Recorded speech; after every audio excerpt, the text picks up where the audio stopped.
천지와 만물이 다 이루어지니라. 하나님이 그가 하시던 일을 일곱째 날에 마치시니 그가 하시던 모든 일을 그치고 일곱째 날에 안식하시니라. 하나님이 그 일곱째 날을 복되게 하사 거룩하게 하셨으니 이는 하나님이 그 창조하시며 만드시던 모든 일을 마치시고 그날에 안식하셨음이니라. 아멘. 자, 오늘 2월 마지막 주일 맞아 함께 읽은 창세기 2장 1절로부터 3절 말씀 통해서 일곱째 날에 안식하시니라 라는 제목으로 함께 말씀 나누겠습니다. 여러분 운전들 하시죠? 많은 분들이 이제 운전을 하시는데 여러분은 자동차를 1년에 몇 킬로미터 정도 운행하세요? 보통 직장인들이 한 2만 킬로미터 운행한다고 해요. 저는 얼마나 운행할까요? 저는 훨씬 좀 모자라요. 한 10,000킬로미터 정도 운행하는 것 같습니다. 자, 그렇다면 택시 운행하시는 분들은 얼마나 운행할까 궁금하십니까? 제가 전에 교회 집사님이 택시 운전하시길래 한번 물어봤어요. 집사님, 1년에 몇 킬로미터나 운행하시냐고? 그랬더니 7만에서 8만 킬로미터 7만에서 8만 킬로미터 운행하신다고 그래요. 그래서 또 물어봤습니다. 그렇다면 이 차를 얼마나 오래 탈 수 있어요? 한 30만에서 40만 킬로미터 정도이고 그때 차의 이제 상태에 따라서 더 탈 수도 있고 아니면 이제 차를 좀 교체해야 된다. 이제 그런 말씀하시더라고요. 제가 물었습니다. 어떻게 하면 그렇게 오래 탈 수 있느냐고? 그랬더니 집사님 하시는 말씀이 뭐 정비를 잘 하면 된다고 그런 말씀 하시더라고요. 뭐 당연한 말씀이죠. 자, 여기서 정비를 잘한다는 것은 이런 일들을 의미해요. 정기적으로 뭐 오일 필터를 바꿔준다든지 또 뭐 타이어를 제때 교환해 준다든지 뭐 세차를 정기적으로 잘 해준다든지 뭐 기타 부품들 기름칠하고 조이고 닦고 뭐 이런 일들을 하는 거예요.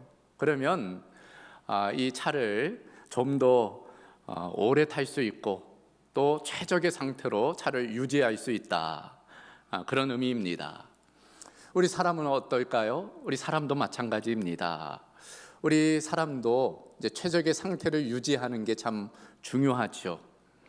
그러면 오래 살 수 있을 뿐 아니라 이제 몸의 컨디션이 최상이 되는 거예요. 그런 측면에서 우리의 몸을 잘 관리하는 것, 우리의 마음을 잘 관리한다는 것 중요합니다. 차에 있어서는 차 사용 설명서가 있어요. 그걸 통해서 차를 잘 관리해 주면 되는 것입니다. 그렇다면 우리 인간은 어떨까요? 우리 인간의 사용 설명서가 있을까요? 있지요. 성경입니다. 우리는 성경을 통해서 우리가 어떻게 사는 것이 가장 좋은 것인지 알 수 있고 그 중에서도 그 요약본이 있는데 바로 십계명입니다. 십계명은 우리가 어떻게 사는 것이 가장 최상의 상태인지를 말해주는 10가지의 계명입니다. 그 중에서도 네 번째 계명이 바로 안식일에 대한 계명입니다. 이렇게 되어져 있어요. 안식일을 기억하여 거룩하게 지키라. 안식일을 기억하여 거룩히 지키라. 이제 말씀하고 있습니다. 자, 이와 같은 안식일에 대한 규정, 그 규정의 근원을 따져가 보면 바로 오늘 말씀과 있다 있어요. 바로 하나님께서 천지를 창조하시고 7번째 하신 일, 그 일과 관련되어져 있습니다. 그래요. 하나님께서는 천지를 창조하시죠. 첫째 날 빛이 있으라 말씀하시고 이제 밤과 낮을 구분하세요. 둘째 날은 하나님께서 우주의 넓은 공간을 만드시고 그것을 하늘이라고 말씀하십니다. 세 번째 날에는 이제 바다와 땅을 만드시고 땅에는 식물이 자라게 하시죠. 네 번째 날에는 해와 달, 별을 만드시고 그것들을 통해서 밤과 낮을 이제 주관하게 하세요.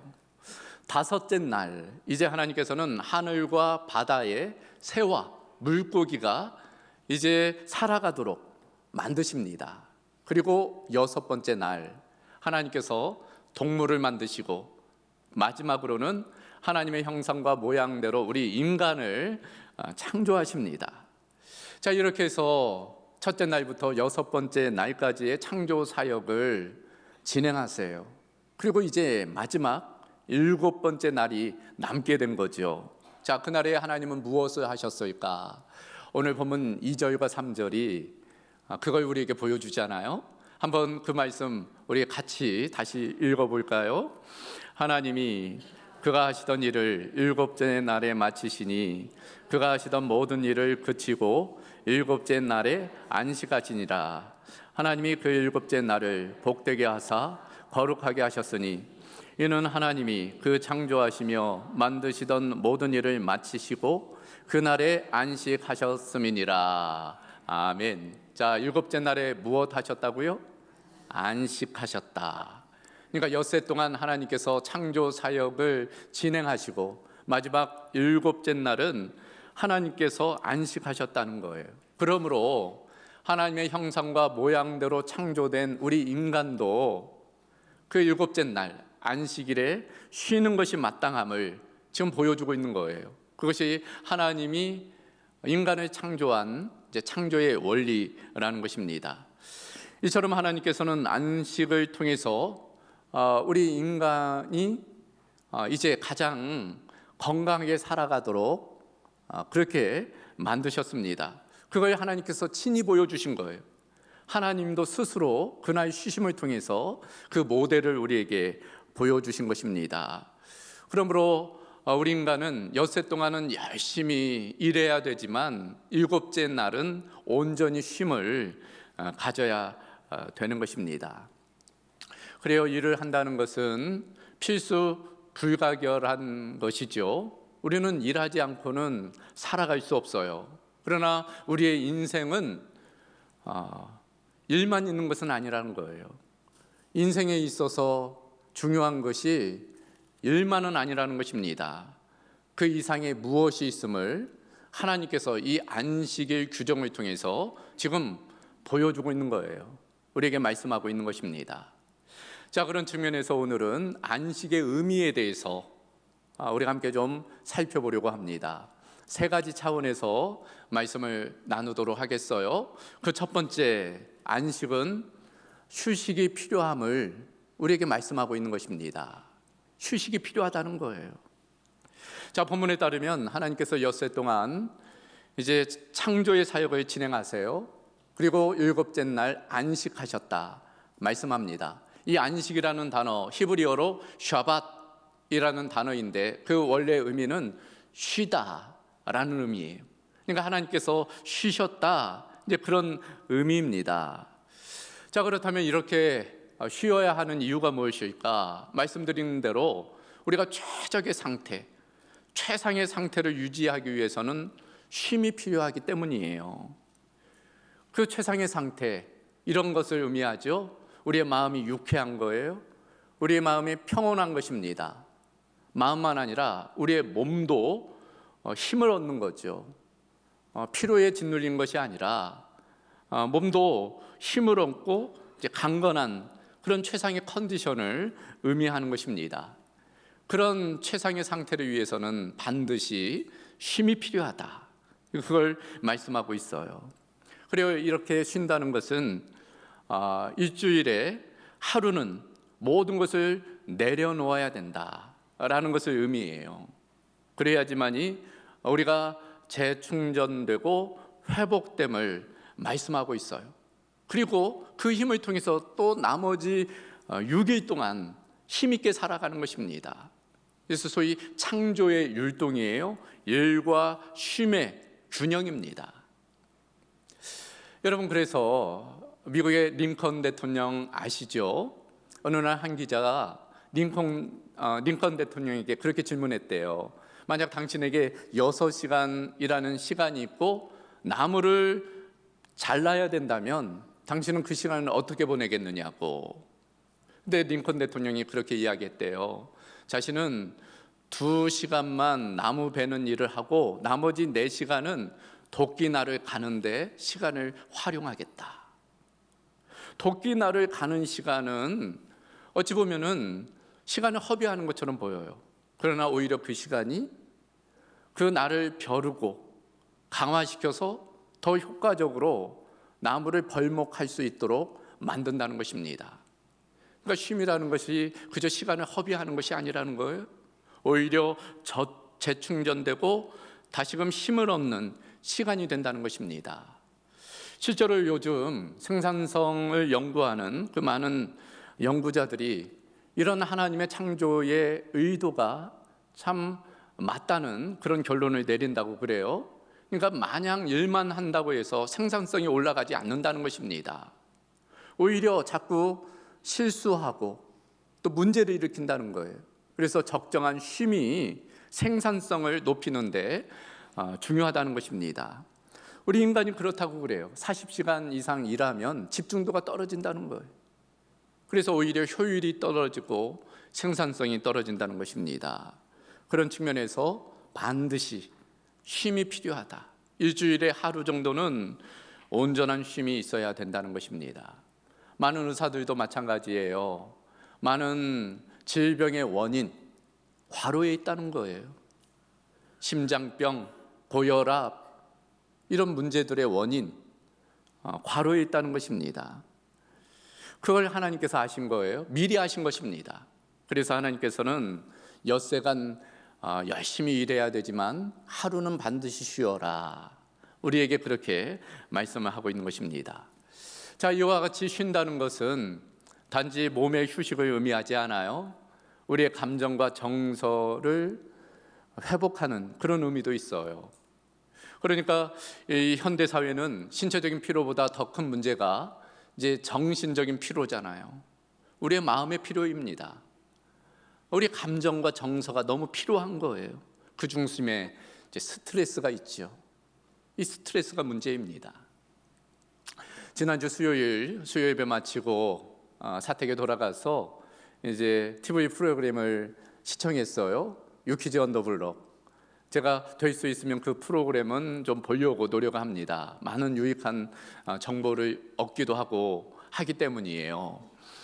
누가 나왔는가 하면은 미국의 암센터의 명의라고 불리우는 김의신 박사가 등장했어요. 미국의 한 암센터인데 암 관련된 것만 다루는 병원이에요. 1,500명의 의사가 있다고 그래요.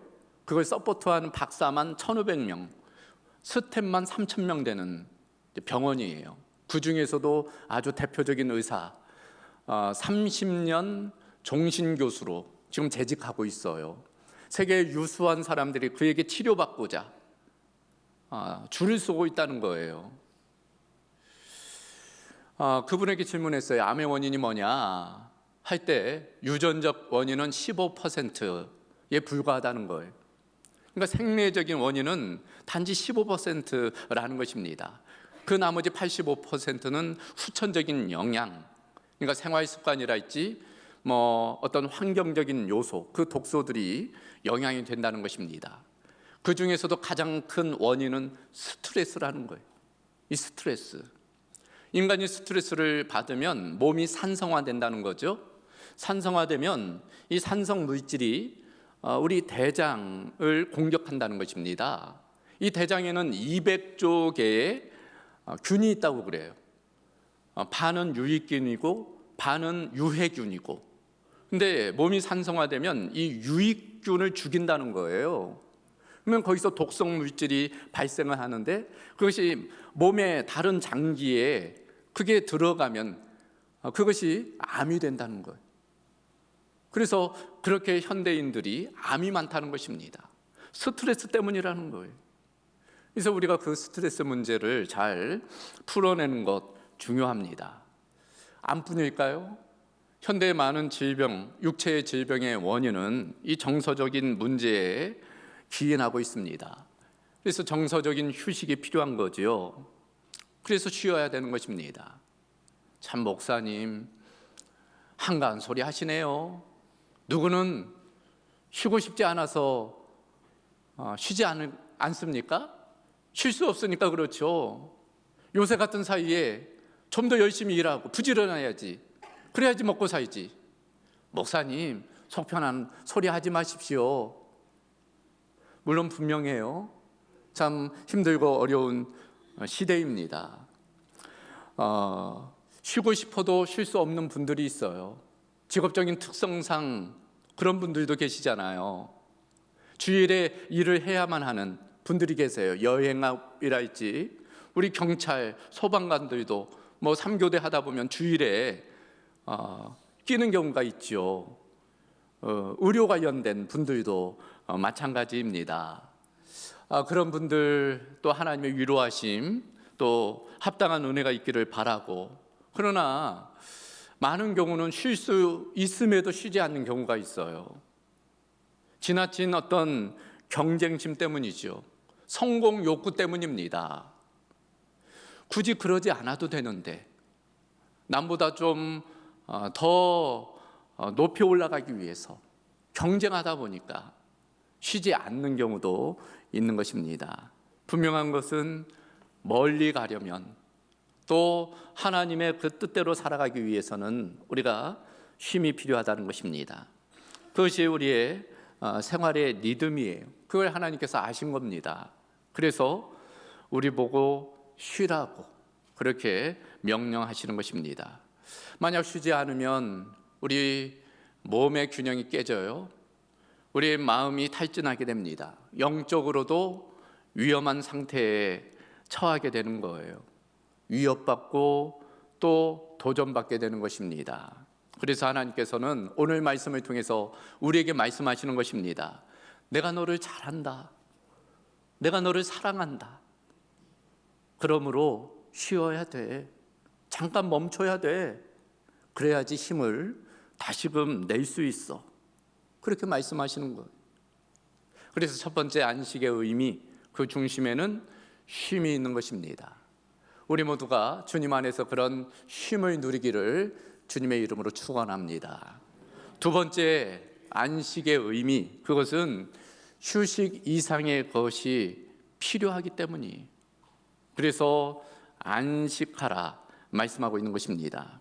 그래서 하나님께서 안식일을 정하시고 우리에게 쉬라고 말씀하셨을 때는 그것이 그저 휴식의 차원만은 아니라는 거예요. 그 휴식을 뛰어넘는 그 이상의 의미가 있다는 것입니다. 오늘 말씀이 그걸 우리에게 보여주고 있어요. 그래요. 십계명의 제4계명 안식일 규정을 보면은 이렇게 되어져 있습니다. 안식일을 기억하여 거룩하게 지키라. 오늘 말씀에도 3절에 보면 하나님이 그 일곱째 날을 복되게 하사 거룩하게 하셨다. 반복되는 단어가 뭡니까? 거룩하게 하셨다는 거예요. 이 일곱째 날을 거룩하게 하셨다는 거예요. 거룩하다는 것은 원뜻에 따르면 구별하다라는 의미예요. 그러니까 이 일곱째 날은 다른 여섯째 날과는 다르게 구별하셨다는 거예요. 그러므로 그날은 단순히 일을 하지 않는 것 이상의 특별한 의미가 있는 거예요. 구별되어 지켜야 되는 날이라는 의미가 있는 것입니다. 실제로 복음서를 보면 예수님께서 많은 대적자들의 공격을 받으셨어요. 그 이유 중에 하나는 예수님께서 안식일의 규정을 범했다는 이유 때문입니다. 이런 것들이에요. 예수님이 안식일에 병자를 고치고 귀신 들린 자를 치유하고, 그런 것들이 사람들 보기에는 일을 한 걸로 보이는 거예요. 그래서 예수님을 책망하고 공격한 것입니다. 일례로 요한복음 5장을 보면 소위 베데스다 연못 사건이 등장하죠. 38년 된 병자, 그 병자를 예수님께서 고치세요. 근데 문제가 뭡니까? 그날이 안식일이었다는 것이 문제예요. 그래서 유대인들, 특별히 바리새인들이 예수님을 공격합니다. 어찌 안식일에 일을 행하느냐 라면서 공격을 해요. 근데 예수님 뭐라고 대답하세요? 요한복음 5장 16절 이하를 보면 그러므로 안식일에 이러한 일을 행하신다 하여 유대인들이 예수를 박해하게 된지라.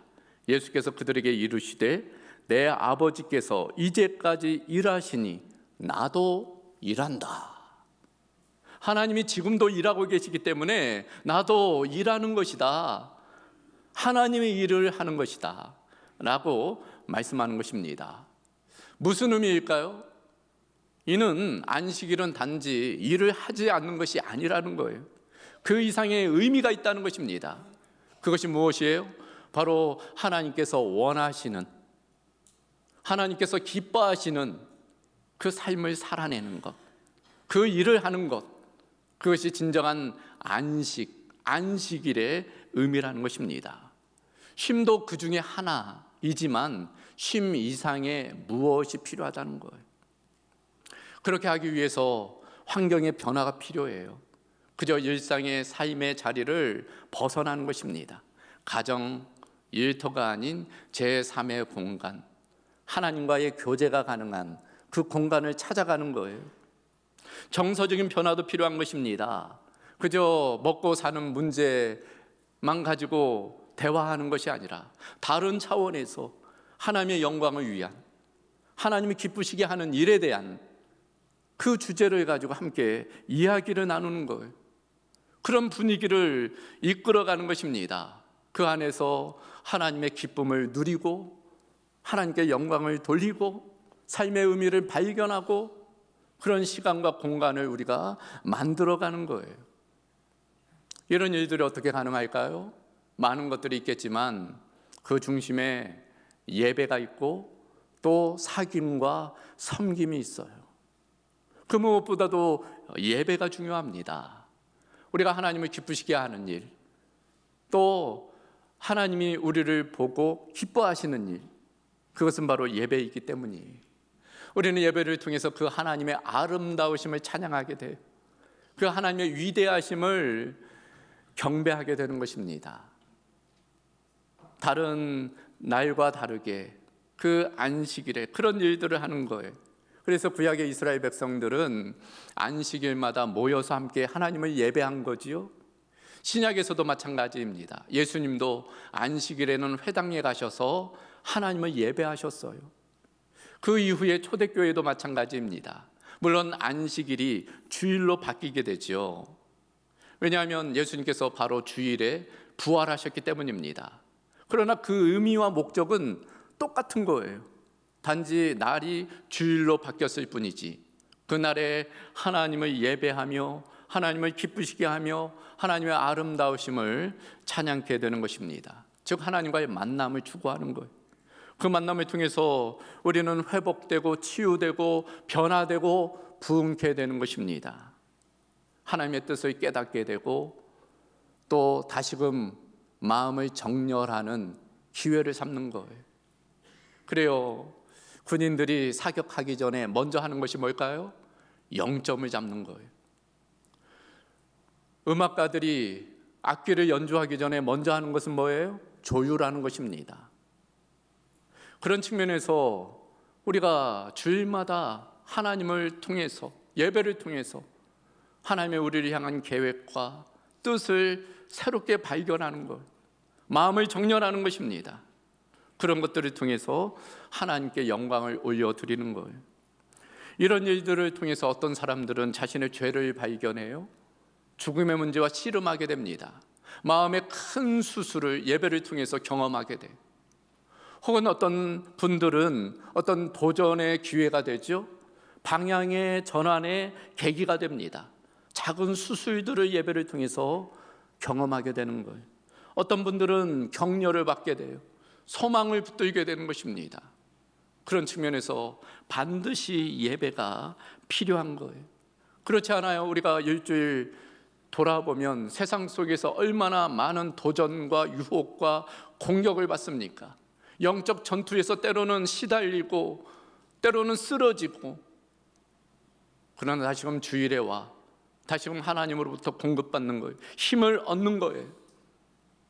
그 주일 예배를 소중히 여기셔야만 하는 것입니다. 그러기 위해서는 자신이 재충전받고 힘을 얻을 수 있는 좋은 교회를 찾는 것 중요합니다.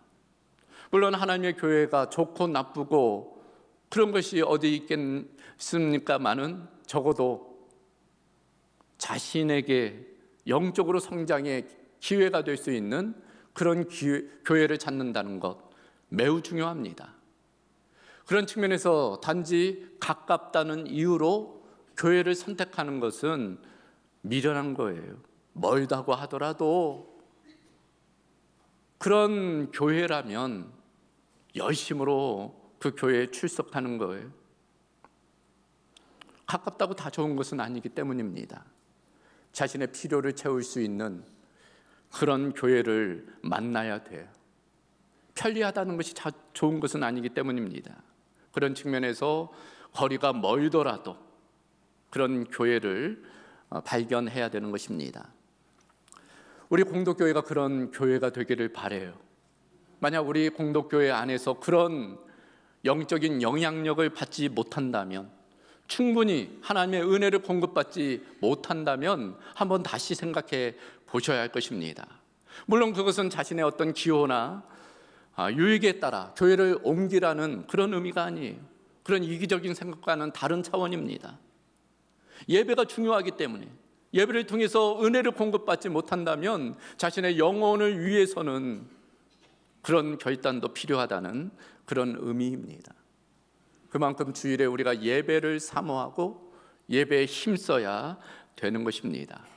그러나 안식의 의미는 예배뿐만이 아니에요. 예배와 더불어 사귐과 또 섬김이 필요합니다.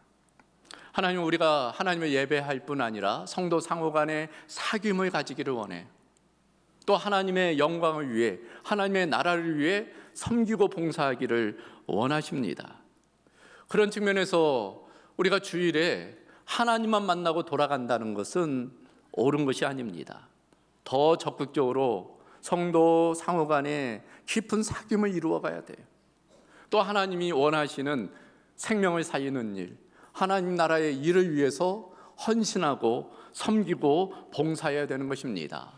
그저 주일에 예배 1시간 드리고 그저 헌금하고 돌아가는 것으로 만족하는 것이 아니라 좀 더 그날을 의미 있게 보내야 되는 거예요. 사귐이 있어야 됩니다. 수평적인 사귐을 깊이 가져야 돼요. 소위 메뚜기 교인들이 있죠. 이 교회 저 교회 쇼핑하듯 방문하는 교인들입니다. 어느 한 곳에 정착하지 못하고 그저 기분 따라 돌아다니는 그런 분들이 계세요. 성도 상호 간에 수평적인 교제가 없습니다. 문제는 뭘까요? 정작 도움이 필요한 순간 그 도움을 기대할 수 없다는 거예요.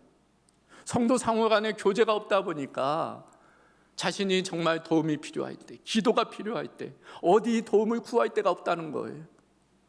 수평적인 사귐이 필요해요. 상호 간에 깊은 사귐이 필요합니다. 그리고 연합된 힘을 통해서 하나님이 원하시는 일, 하나님이 기뻐하시는 일, 생명을 살리는 일, 하나님의 공의와 사랑을 실천하는 일, 그 일에 함께 힘을 모아가는 거예요.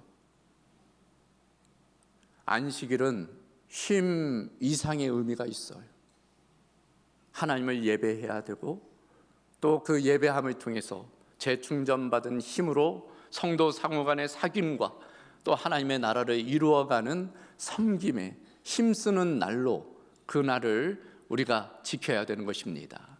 그런 은혜, 그런 결단이 우리 모두 가운데 있기를 주님의 이름으로 소망합니다. 마지막 세 번째로, 그러므로 믿음이 필요합니다.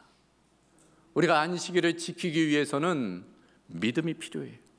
여러분, 사실 왜 우리가 쉬지 못할까요? 여러 가지를 생각해 볼 수 있겠지만 저는 크게 두 가지 이유 때문이라고 생각을 합니다. 그 하나는 미래에 대한 염려와 불안이죠. 쉴 수 없는 거예요. 미래를 생각해 보니 쉴 수가 없는 것입니다. 내가 뭐라도 해야 될 것 같아요. 그 염려와 불안이 쉬지 못하게 하는 거죠. 또 하나는 무엇일까요? 그것은 바로 그런 문제를 내가 노력하면 해결할 수 있다는 지나친 자신감, 어찌 보면 교만 때문에 쉬지를 못하는 거예요. 그러니까 하나님에 대한 믿음 없음이에요. 하나님에 대한 불신앙입니다. 내가 할 수 있다, 내가 열심히 하면, 노력하면 이 문제를 해결할 수 있다. 그런 지나친 자신감이 쉬지 못하게 하는 것입니다. 그러므로 우리에게 필요한 것은, 안식하기 위해서는 무엇보다도 믿음이 필요해요. 무엇에 대한 믿음? 하나님에 대한 믿음, 하나님의 능력에 대한 믿음, 그리고 하나님의 약속에 대한 믿음입니다. 그래서 오늘 말씀은 그 하나님의 약속을 우리에게 보여줘요. 3절 말씀 다시 보면 하나님이 그 일곱째 날을 복되게 하사 거룩하게 하셨다 말씀하고 있어요. 그러니까 하나님은 우리에게 그냥 쉬라 라고 말씀하지 않는다는 거예요. 전제가 있습니다. 무엇인가 하면 그날을 복되게 하셨다는 거예요. 그날이 복된 날이므로 너희는 쉬어도 된다, 그런 의미입니다. 여기 복되게 하셨다, 복이라는 단어, 바라카라는 히브리어 단어입니다. 시편 1편 1절 복 있는 사람은 이라고 할 때 그 복을 의미해요. 하나님께서 우리를 축복하신다는 의미인데, 하나님께서 우리 인간을 축복하실 뿐 아니라 어떤 특정한 날을 축복하신다는 거예요. 그 날이 바로 일곱째 날이라는 것이고, 우리가 그 날을 지킬 때 우리도 복되게 하신다, 바로 그런 의미라고 할 수 있습니다. 실제로 여러분, 출애굽한 이스라엘 백성들 광야 40년 동안 하나님께서 만나로 먹이세요. 날마다 만나를 내리시잖아요. 아침마다 만나를 공급하세요. 그래서 부족함 없는 그 광야 40년을 보내게 됩니다. 그런데 아십니까? 그 만나가 6일까지는 매일 일용하도록 내리다가 여섯째 날에는 2배로 내려요. 왜? 일곱째 날은 안식해야 되기 때문에. 하나님께서 일곱째 날을 복되게 하셨다는 그런 의미라 할 수 있습니다. 우리가 6일간 최선의 노력과 수고가 필요해요. 열심히 해야죠. 부지런히 일해야 됩니다. 그리고 그 나머지는 하나님께 맡기라는 거예요. 하나님께서 책임져 주시겠다. 그날까지 네가 그렇게 골머리 싸매고 그럴 필요 없다. 그 나머지는 나에게 맡겨라. 내가 책임지겠다. 하나님 그렇게 말씀하시는 거예요. 그래서 십계명 내용을 보면 신명기 5장에 보면 이렇게 되어져 있습니다. 너는 기억하라. 네가 애굽 땅에서 종이 되었더니 내 하나님 여호와가 강한 손과 편팔로 거기서 너를 인도하여 내었나니, 그러므로 내 하나님 여호와가 내게 명령하여 안식일을 지키라 하느니라. 네 번째 계명, 안식일에 관한 명령, 그 안식일을 지키라 하실 때 하나님은 그냥 지키라 하지 않으시는 거예요. 뭐라고 말씀하세요? 기억하라는 거예요. 무엇을? 하나님이 어떤 분이신지를, 광야 40년 동안 하나님께서 어떻게 일하셨는지를, 그 손과 편팔로 너희를 인도하시고 공급하고 너희를 보호하지 아니하였느냐, 그것을 기억하라는 거예요. 그 하나님을 기억하라는 것입니다. 그 하나님을 신뢰하라, 그걸 말씀하고 있는 것입니다. 결국 하나님을 믿으라는 의미이지요. 그래서 마틴 로이드 존스 목사님이 산상수훈에 관해 강해 설교를 책으로 내셨는데, 이 산상설교라는 책, 그 내용을 보면 이 마태복음 6장 내용을 이제 강의에 풀어주세요. 이 마태복음 6장에는 염려에 관한 주제를 예수님이 다루십니다. 염려하지 말라 하시면서 공중의 새를 보라, 들의 백합화를 보라, 말씀하시는 내용이 나와요. 그 본문을 마틴 로이드 존스 목사님이 이렇게 풀어냅니다. 믿음은 사고하는 것이다. 믿음의 부조는 사고하기를 멈추는 것이다. 공중의 새들을 보라. 그것들을 생각해 보라. 믿음이 없는 사람은 두려워하게 된다.